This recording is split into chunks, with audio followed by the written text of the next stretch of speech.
Hi, welcome to Chapter 4. I'm Dr. Clemens. Let's talk about carbohydrates. What are simple carbohydrates?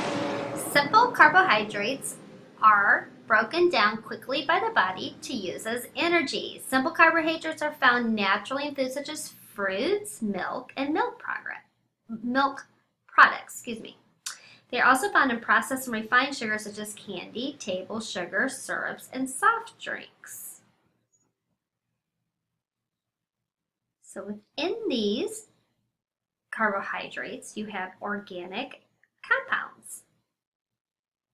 And organic compound is virtually any chemical compound that contains carbon. Variety of carbohydrates. We have monosaccharide,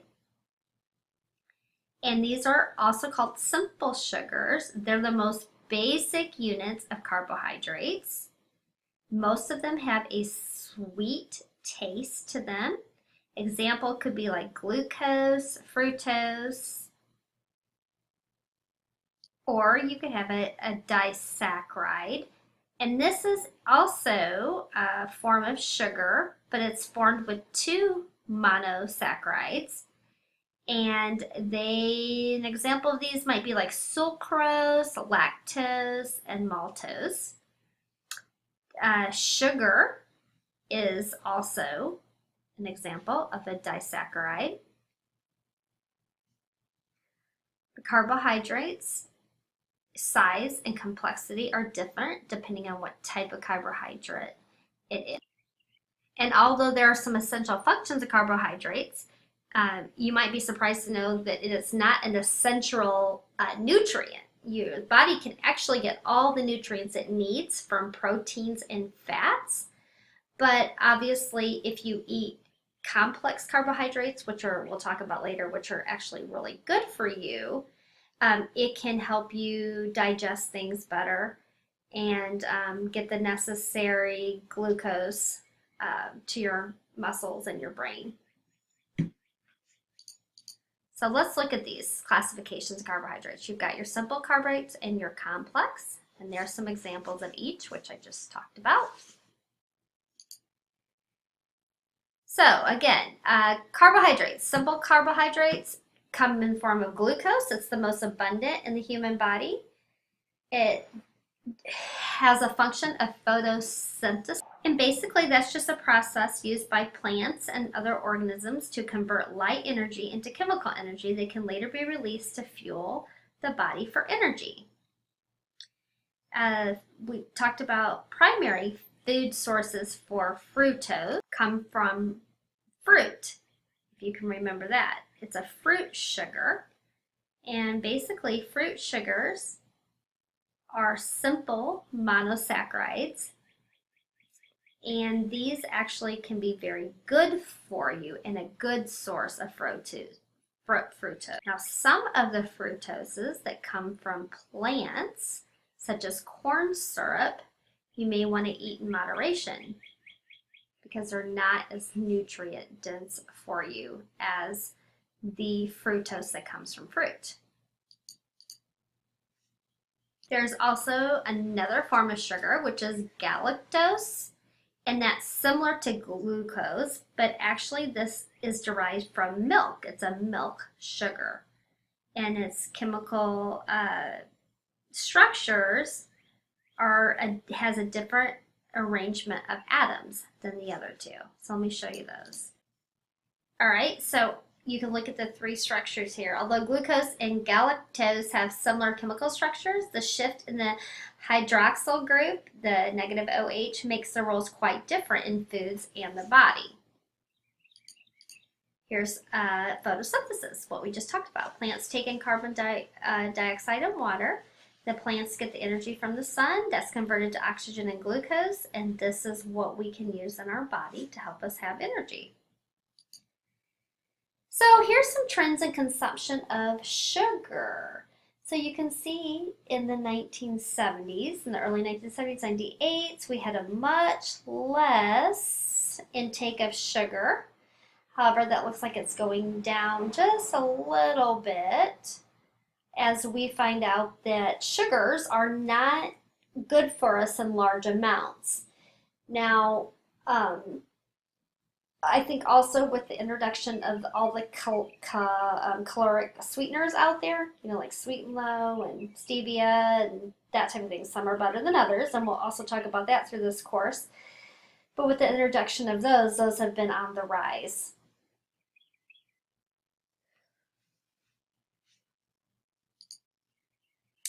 So, what are simple carbohydrates? So, a disaccharide is basically any class of sugars whose molecules contain two monosaccharide residues. And here's examples of those: lactose, maltose, and sucrose. So, here's an example of those. Another name for sucrose is table sugar, and that's what we get from sugar canes. We're all familiar with that. Oops, let's go back to that. Then you've got the maltose, and then you've got the lactose, which is, we all know and very familiar with lactose intolerance. We'll probably talk about that later on as well. But that comes from milk. And the maltose is a malt type sugar. It's not a sugar naturally found in high quantities in the food supply, but your body can generate it when you digest starchy foods. It's an important component in brewing beer and distilling alcohol, and it provides a distinct flavor. So we have naturally encouraged sugars, and these come from the food sources that we talked about. And then we have sugars that we actually add to food to help them enhance their taste. So I'm talking about, like, if you have an apple, there's going to be naturally occurring sugars in that apple. But then we, as Americans especially, like to add sugars to those. And if we look at the next table, we might add honey, we might add a raw sugar to the sugared apples, and we add these, and these are added sweeteners commonly listed on food labels. Then we have alternative sweeteners: saccharin, aspartame, alsifame, sucrose, sugar alcohol, stevia. Now, I'm not going to go into detail about all the different types of these artificial sweeteners, but many are made by man-made chemicals.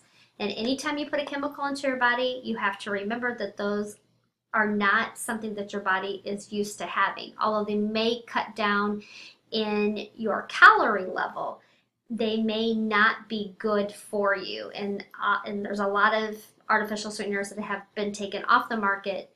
I just saw on Diet Pepsi that they no longer are using aspartame in their product. So they're finding that there's a lot of other consequences and side effects to using these artificial sweeteners.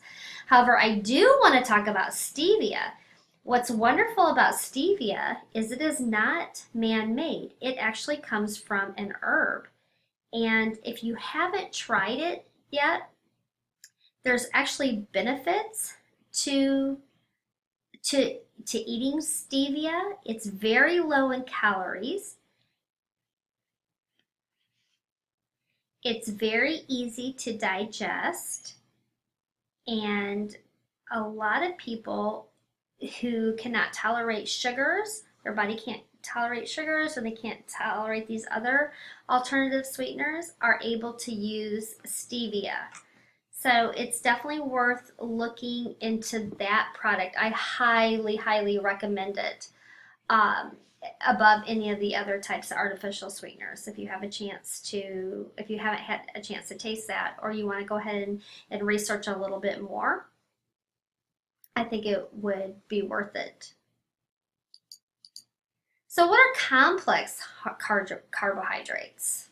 Complex carbohydrates are starches, and they are made of glucose molecules. They consist of 3 or more sugars, and they are fiber rich. And it's a readily mobilized storage form of glucose. It's very large, and it can be broken down to yield glucose molecules when energy is needed. Here is an example of how plants store glucose as a starch. You can see this microscopic view of starch granules. Here's how animals store glucose in the form of glycogen. So glycogen is stored as glycogen in the muscles and liver tissues right there. And you can see the chain right here. And enzymes can free many glucose molecules simultaneously for a quick release of glucose, which transports into energy. And then complex carbohydrates also contain a lot of fiber. Carbohydrates are carbohydrates formed from repeating structures called monosaccharides, which are single sugar units. At least 3 monosaccharides must combine to form a polysaccharide. So an example of this are starches and glycogen, while pectin and cellulose are examples of structure polysaccharides. There are 2 very important types of fiber, and they're soluble and insoluble. Soluble fiber attracts water and turns to gel during digestion. This slows digestion down, which is good, and it's found in oat bran, barley, nuts, seeds, beans, lentils, peas, and there are some fruits and vegetables. But insoluble fiber is found in foods such as wheat bran, vegetables, and whole grains.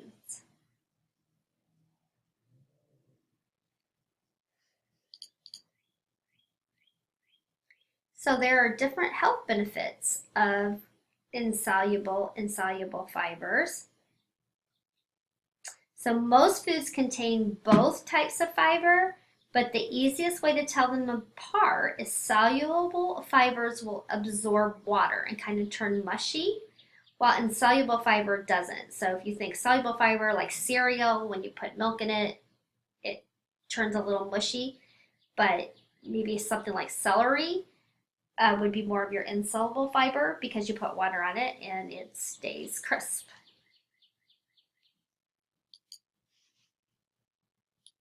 And most of us are familiar with fiber because it helps us regulate the elimination out of our body and makes that go smoother. And if you're constipated, the first thing the doctor will ask you to do is probably to add more fiber to your diet.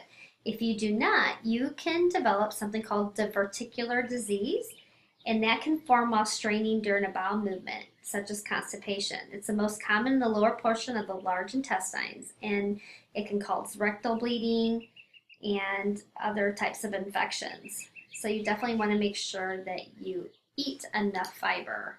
Let's go back to this.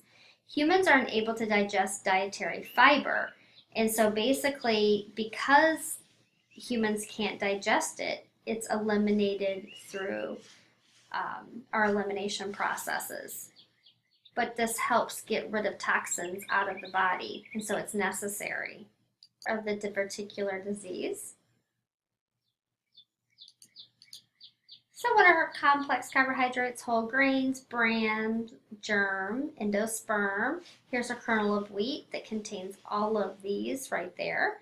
That's the anatomy of a wheat kernel. It's just jumping all around here. So you've got digestion, your ultimate goal. You need a starch digestion, begins in the mouth as we talked about, and then it goes through the small intestine, and these where maltase happens. And basically maltase is just an enzyme present in your saliva and pancreatic juice that catalyzes the breakdown of your maltose and your sugars to form the glucose. And again, glucose is what you need for energy. Here's an example that you can actually look at to see how we digest starches in the body.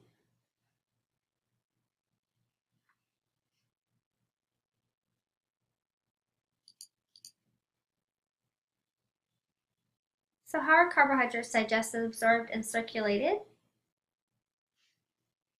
So we talked about maltase already. These are all these enzymes that you need to help digest this and turn this into energy. You have sucrase, which is a digestive enzyme secreted in the intestine that catalyzes the hydrolysis of sucrose and maltose to produce glucose and fructose.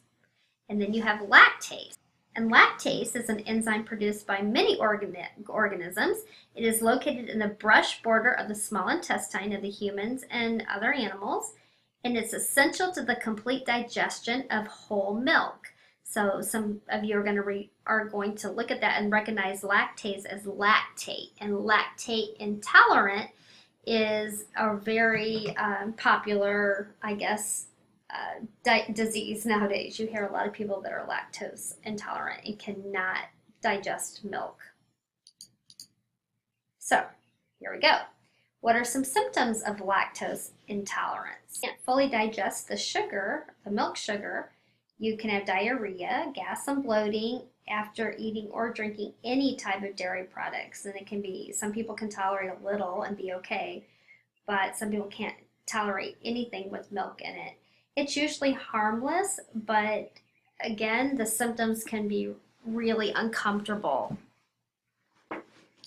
As far as ethnic and racial groups, it's higher or more likely to be found in Europeans, some African Americans, Middle Eastern, and Southern Asian populations.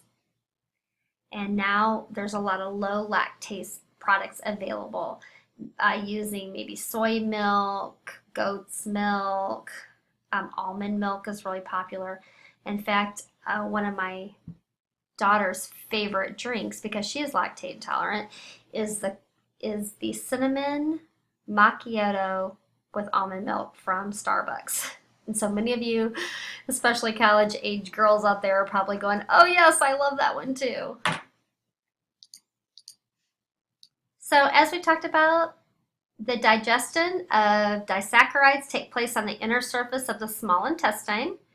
And then the lactase, sucrase, and maltase are enzymes made up by cells that line the small intestines and release into the lumen. These enzymes break down disaccharides, resulting in single sugar units called monosaccharides. So hopefully that kind of gives you a visual of what we've been talking about. So let's talk about the glycemic response when in the way that our bodies absorb sugar. So basically, the glycemic index is a value assigned to foods based on how slowly or how quickly those foods cause increases in blood glucose levels. So that's also known as blood sugar. Blood glucose levels above normal are toxic and can cause blindness, kidney failure, or increased cardiovascular risk. But foods low on the glycemic index scale tend to release glucose slowly and steadily. Foods high in the glycemic index release glucose too quickly. So low GI foods tend to foster weight loss, while high GL foods will take you longer to recover from exercise and that type of thing. So let's kind of go down and look at some of these foods. So here you can see the different types of foods and their glycemic index levels.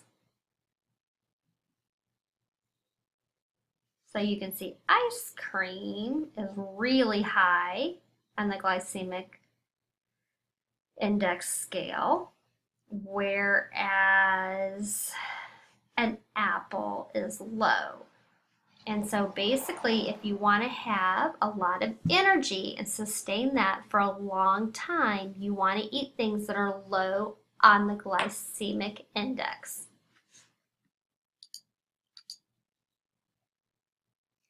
So how does your body regulate glucose? When blood sugars drop too low, the level of insulin decreases and other cells in the pancreas release glucagon, which causes the liver to turn stored glycogen back into glucose and release it into the blood. This brings blood sugars back up to normal. And so basically you can be hypoglycemic or hyperglycemic if your body does not regulate glucose correctly. So hypoglycemia is when you have low blood sugar, and that's when blood sugar decreases to below normal levels. So symptoms of this might be clumsiness, trouble talking, confusion, loss of consciousness, seizures, and even death. The opposite is the hyperglycemia, and it's abnormally high blood glucose. It is definitely a hallmark sign of diabetes, both type 1 and type 2. And diabetes is the most common cause of hyperglycemia. The main symptoms of hyperglycemia are increased thirst and a need to urinate. So, how does hormone regulation and glycogen help regulate glucose? Epinephrine, cortisol, the growth hormones are all hormones that help maintain blood sugar levels. They, along with glycogen, are called stress or glucocounter-regulatory hormones, which means they make the blood sugar rise. Glycosagenolysis is a process which the glycogen, that primary carbohydrate that's stored in the liver and muscle cells, is broken down into glucose to provide immediate energy, especially during levels of fasting. Then we have gluconeogenesis, and this is the opposite of the glycosagenolysis, where it's the biochemical breakdown of glycogen to glucose. So instead of building it up, it's the breakdown. The release of insulin and glycogen from the pancreas. You can see in response to elevated blood glucose levels, the pancreas increases its release of the hormone insulin. And then this is in response to low blood sugar glucose, the pancreas increases its release of the hormone glycogen. Here's a chart of the hormonal regulation of blood glucose. So after a meal, the blood glucose levels increase, which stimulates the release of the hormone insulin from the pancreas. That goes to the insulin, enables cells with an insulin receptors to take up glucose from the blood, lowering blood glucose. Then in the liver, the insulin promotes the formation of glycogen. This lowers blood glucose. Then we go to the pancreas. Low blood glucose levels stimulate the release of the hormone glycogen from the pancreas, and glucogen stimulates the breakdown of glucogen in the liver and release of the glucose in the blood. This raises the blood glucose, and it's kind of this vicious circle that goes around and around. It's always happening as a result of our body breaking down sugars. So how does your body regulate glucose? So it's in this glucogenesis process. We have ketones. Ketones are byproducts of the breakdown of fatty acids. The breakdown of fat or fuel and the creation of ketones is a normal process for anyone. In a person without diabetes, insulin, glycogen, and other hormones, it prevents ketones level in the blood from getting too high. And then we have ketosis, and that's another normal metabolic process where the body does not have enough glucose for energy, so it burns stored fats instead. This results in a buildup of acids called ketones, which we just talked about, in the body.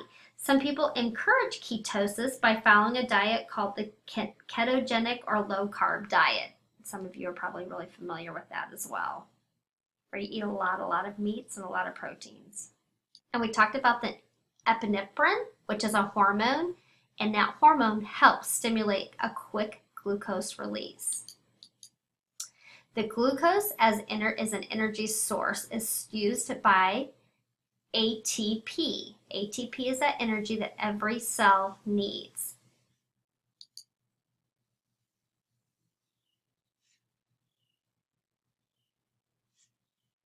And the way your body burns that sugar, it can be anaerobic or aerobic. And we talked about those two forms of metabolism in the last chapter.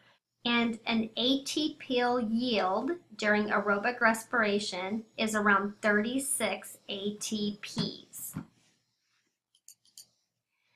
So let's look at that. We can see the ATPs on the side here, which is coming from the anaerobic metabolism, and the aerobic metabolism. Remember, anaerobic's without oxygen, aerobic is with oxygen. So what is diabetes? So diabetes is when you have too much sugar in the blood. All right, and there's two types. There's type 2 diabetes, and that's a chronic condition that affects the way the body processes blood sugar. And then there's type 1 diabetes, which is a chronic condition in which the pancreas produces little or no insulin. And then there's pre-diabetes, and that's a condition in which blood sugar is high, but not high enough to be type 2 diabetes. And then there's gestational diabetes, and that's a form of high blood sugar affecting pregnant women. So we've got several different types of diabetes. Type 1 diabetes is listed here. Insulin producing cells release insulin to the blood, but insulin cells have been destroyed by antibodies and are no longer able to produce insulin. Type 2 diabetes is the most common because type 2 diabetes is a diabetes that can be prevented, and this is usually developed because of obesity and too much body fat. And this is a huge concern, especially nowadays. So many people are developing type 2 diabetes because they're not eating correctly. So let's talk about some risk factors. If you have a parent, brother, or sister with diabetes, if you're over 45, you're delivering a baby weighing more than 9 pounds, if you are African, Hispanic, Native American, or Pacific Island descendant, if you maintain a sedentary lifestyle, if you have high blood pressure, if being obese, if you have high cholesterol, if you have a history of vascular disease, or you have high triglycerides in the blood, all of those put you at risk for type 2 diabetes. So what are the recommendations for carbohydrate intake? The RDA recommends 130 grams for adults. The EMDR recommends 45 to 65% of total caloric intake be carbohydrates. They need to be nutrient dense, and you need to avoid foods with a lot of added sugar. The dietary fiber intake needs to be 14 grams, and you need to avoid large increase in fiber intake. And obviously that's going to be too many processed calories.